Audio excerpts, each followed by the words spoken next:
हमारे समाज के लिए, हमारे धर्म के लिए दुख का विषय है कि इन्होंने शिवलिंग उस तालाब में डाल दिया जहां पर ये वजू करते हैं।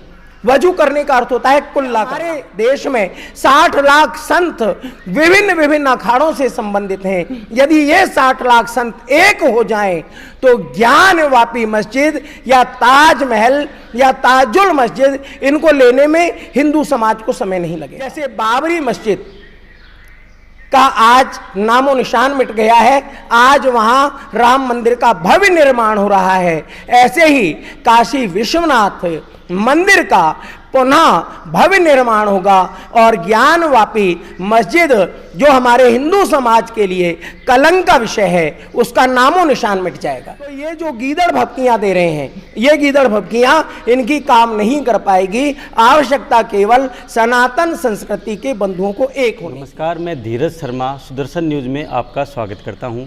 आज हमारे साथ मौजूद हैं विष्णु चैतन्य जी महाराज, सोगर धाम आश्रम लोहारी।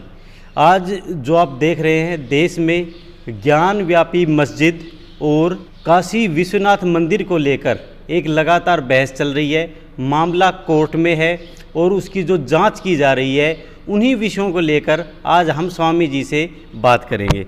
स्वामी जी, क्या लग रहा है आपको? वहाँ पर जो शिवलिंग बताया जा रहा है एक पक्ष के द्वारा कि वहाँ पर शिवलिंग है और दूसरा पक्ष कह रहा है कि वहाँ पर फुहारा है, वो कोई शिवलिंग नहीं है। बहुत बहुत धन्यवाद आदरणीय शर्मा जी। दरअसल वास्तव में तो यही है कि वो विश्वनाथ, वाराणसी, काशी एक प्रसिद्ध मंदिर रहा है और इन लोगों ने तोड़कर और उसे मस्जिद रूप दिया। और कितने बड़े हमारे समाज के लिए, हमारे धर्म के लिए दुख का विषय है कि इन्होंने शिवलिंग उस तालाब में डाल दिया जहां पर ये वजू करते हैं। वजू करने का अर्थ होता है कुल्ला करना। तो उस शिवलिंग को, जिसके बारे में आकाशे तारिकालिंगम पाताले वटुकेश्वरम मृत्युलोके काशी विश्वनाथम सर्वलिंगम नमोस्तुते, उस शिवलिंग का इतना बड़ा अपमान किया गया। यही नहीं, बहुत से ऐसे मंदिर हैं जिनको तोड़कर मस्जिदें बनाई गई और आज हम फिर भी सोए रहते हैं। हम ये ध्यान नहीं रख पाते कि हमारे अंदर ये चेतना नहीं आती, ये जागृति नहीं आती। मैं तो कई बार समाज के साथ साथ संतों को भी कहता हूं कि हमारे देश में 60 लाख संत विभिन्न विभिन्न अखाड़ों से संबंधित हैं। यदि ये 60 लाख संत एक हो जाएं तो ज्ञानवापी मस्जिद या ताजमहल या ताजुल मस्जिद इनको लेने में हिंदू समाज को समय नहीं लगेगा। इसके भविष्य को आप किस रूप में देख रहे हैं? मैं इसका जो भविष्य देख रहा हूं, यदि हिंदू और सनातन संस्कृति जागृत हो गई तो ये निश्चित रूप से भव्य मंदिर मुझे दिखाई दे रहा है।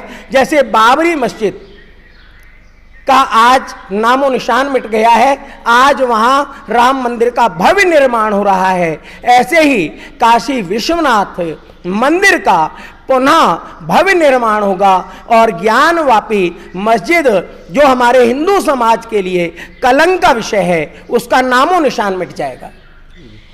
इन सब को देखकर आप देख रहे होंगे जो ओवैसी जैसे लोग हैं, उनकी भी प्रतिक्रिया आ रही है। तो देश का माहौल भविष्य में क्या कुछ हो सकता है और किन किन विषयों पर हमें जनता को और समाज को ध्यान देना चाहिए? बहुत अच्छा प्रश्न पूछा है आपने। ओवैसी के जितने भी बयान आपको मिलेंगे वह सब भारत को तोड़ने वाले, हिंदू समाज को खंडित करने वाले बयान हैं। मैं आपको पूर्व का एक बयान बताना चाहूंगा कि ये लोग किस प्रकार से समाज के अनुसार अपनी परिभाषा बदल लेते हैं। एक बार ने कहा था कि हिंदू मुसलमान दोनों ही भारत नामक एक सुंदर युवती की दो आंखें हैं, यदि एक आंख निकल गई तो युवती कुरूप हो जाएगी। वही बाद में ये कहने लगे कि हिंदू मुसलमान दोनों संस्कृति अलग अलग है, ये एक हो ही नहीं सकते, मुसलमान हमेशा से सर्वश्रेष्ठ रहा है। तो कहने का अर्थ ये है कि ये अपने हिसाब से परिभाषाएं बदल लेते हैं और आज यदि समाज एकत्रित हो गया तो ये जो गीदड़ भपकियां दे रहे हैं, ये गीदड़ भपकियां इनकी काम नहीं कर पाएगी। आवश्यकता केवल सनातन संस्कृति के बंधुओं को एक होने की है। दूसरा मैं आपसे पूछना चाहूँगा, अभी ज्ञान व्यापी मस्जिद मथुरा में जो कृष्ण भगवान के जन्मभूमि है उसका जो विवाद है, दूसरा ताजमहल, इसको भी तेजो महल है, शिव जी भगवान का मंदिर बताया जा रहा है। ये कि जो कुतुब मीनार है वहाँ पर भी जो मस्जिद है उसके अंदर हिंदुओं को पूजा करने की इजाज़त दी जाए, वो भी हिंदुओं का एक स्थान रहा है, हिंदुओं का एक मंदिर रहा है। एक बात का मुझे बड़ा संतोष होता है कि इस समय हमारा हिंदू समाज जाग रहा है और इसीलिए ये सारे विषय आने लगे हैं। मैंने आपसे अभी निवेदन किया था कि लगभग 3000 ऐसे मंदिर रहे हैं जिनको तोड़कर और उनको मस्जिद रूप दिया गया।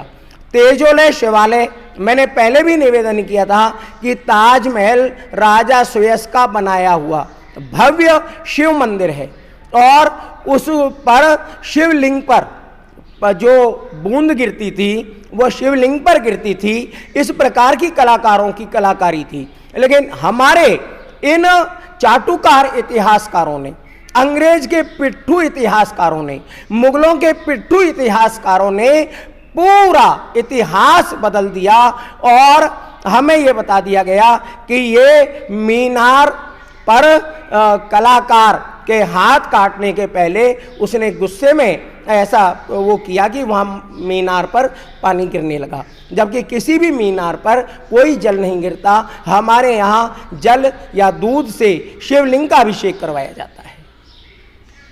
इन सब विषयों को लेकर मैं अब तो थोड़ा सा राजनीति की बात करना चाहूँगा। जो बीजेपी के अलावा जो दूसरी पार्टियां हैं उनके, अखिलेश का ही कल मैं बयान देख रहा था, तो उनका इस तरह से बयान आ रहे हैं कि हिंदुओं की कोई व्यवस्था नहीं है, वो जहाँ पर भी पत्थर रख दे वहीं पर मंदिर बन जाता है, उस पत्थर पर अगर टीका लगा दे तो वहाँ पर मंदिर बन जाता है।